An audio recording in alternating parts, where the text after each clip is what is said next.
Saudara-saudari terkasih, apakah saudara sudah memulai hari ini dengan penuh sukacita dan punya niat untuk berbuat baik meskipun kecil? Semoga Tuhan memberkati niat baik saudara. Anda dan saya pasti pernah bersih-bersih rumah. Apalagi ketika kita bersih-bersih rumah secara besar, yang jarang kelihatan di balik lemari atau di bawah tempat tidur, itu dibersihkan, digosok. Atau juga di kamar mandi, digosok semua sampai bersih. Sesudah bersih rasanya itu lega sekali. Baunya juga jadi lebih sedap. Sama juga kalau kita kerja bakti, bersih-bersih lingkungan. Lalu ada yang penuh semangat bersama-sama membersihkan selokan yang bau karena airnya tidak mengalir. Sampai digosok sampai dasarnya. Sampai kemudian airnya itu mengalir dan jernih. Waduh, rasanya itu segar, sehat, dan lancar. Badan kita juga, perut kita itu perlu dibersihkan. Usus kita juga perlu dibersihkan. Makanya kalau pagi-pagi kita seringkali ke kamar mandi, supaya bersih, kosong. Maka perlu kita membersihkan juga lambung dan usus kita. Tidak harus dengan obat atau kimia, bisa dengan makan buah pepaya atau makanan-makanan yang lain yang bisa membersihkan. Sekali-sekali itu perlu supaya memang bersih dan sehat. Dan perlu juga puasa. Puasa itu juga membersihkan, seperti detoksifikasi, supaya badan kita itu istirahat, lega dan bersih. Tuhan Yesus saja berpuasa. Selain tentu dengan maksud spiritual, tetapi juga untuk kesehatan itu juga bagus. Yang lebih penting, kita juga perlu membersihkan pikiran kita, emosi kita. Bukan hanya tubuh yang perlu dibersihkan, pikiran juga perlu. Bagaimana membersihkan pikiran? Membersihkan pikiran itu bisa dengan meditasi. Menimbang-nimbang, kemudian mencoba mengambil jeda. Istirahat, tidak berpikir. Meletakkan peranan, meletakkan gengsi, juga persoalan-persoalan yang muyek di kepala kita.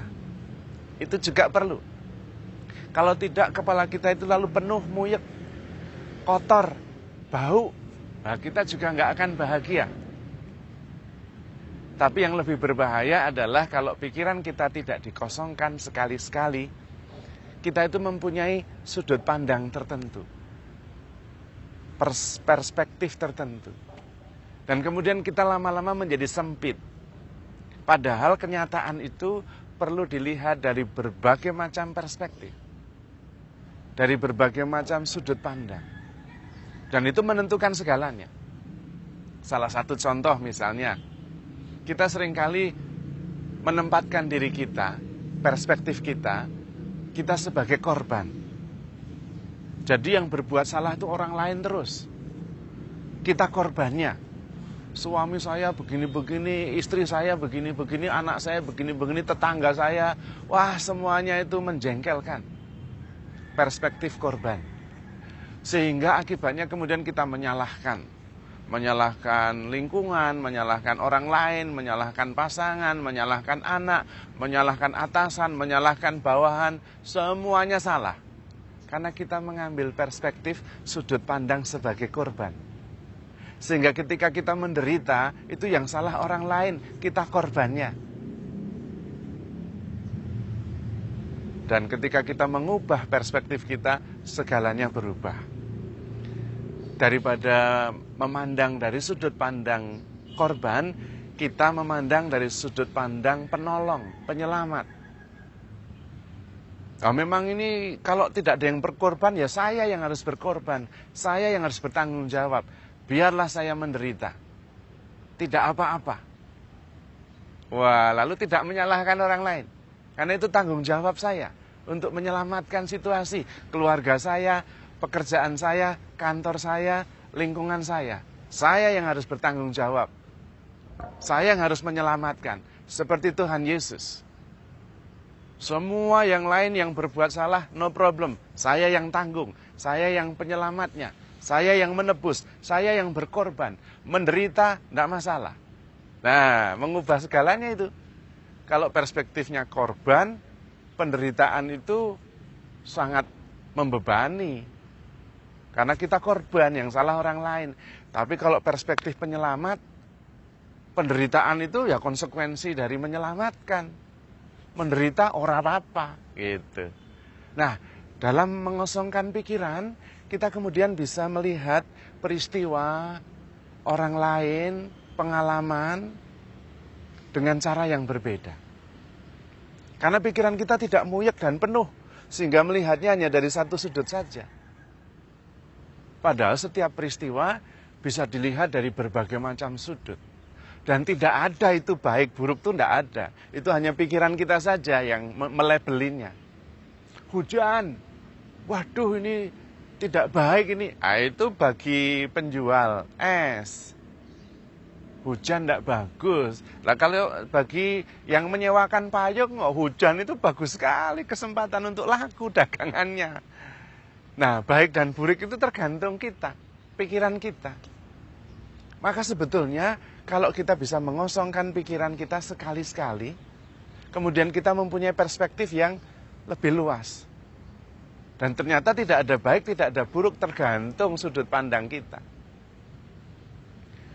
Penderitaan bisa saja dilihat sebagai beban, hambatan. Perspektif kita, tergantung kita. Tapi bisa juga penderitaan itu sebagai tantangan untuk bertumbuh. Bisa, tergantung kita, cara memandangnya. Nah, kalau pikiran kita itu lega, jernih, kita bisa melihat dari berbagai sudut. Sehingga tidak hanya satu arah saja. Itu yang disebut dengan open mind. Bukan sempit cara pandangnya. Dan kemudian bisa melihat setiap peristiwa sebagai kesempatan untuk bertumbuh. Kesempatan untuk menolong. Kesempatan untuk menyelamatkan. Bukan terus-menerus menyalahkan, bukan terus-menerus melihat diri sebagai korban.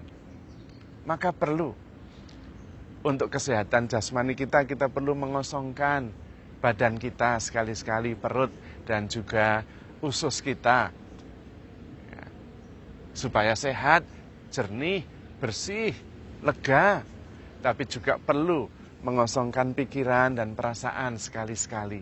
Supaya pandangannya lebih luas. Perspektifnya lebih horizonnya lebih lega dan bisa lebih positif. Dan ternyata tergantung kita. Dan ternyata mengubah perspektif itu mengubah segalanya. Kita perlu memandang dari sudut pandang Tuhan yang selalu ingin menyelamatkan, selalu ingin menolong, selalu ingin berkorban, sehingga penderitaan justru menjadi kesempatan untuk menyelamatkan. Dan kita bisa, karena Tuhan lebih dulu memberi contoh. Dia berkorban untuk kita, untuk menyelamatkan kita, karena sangat mencintai kita. Maka handle yourself with care, because you are loved. Tuhan memberkati.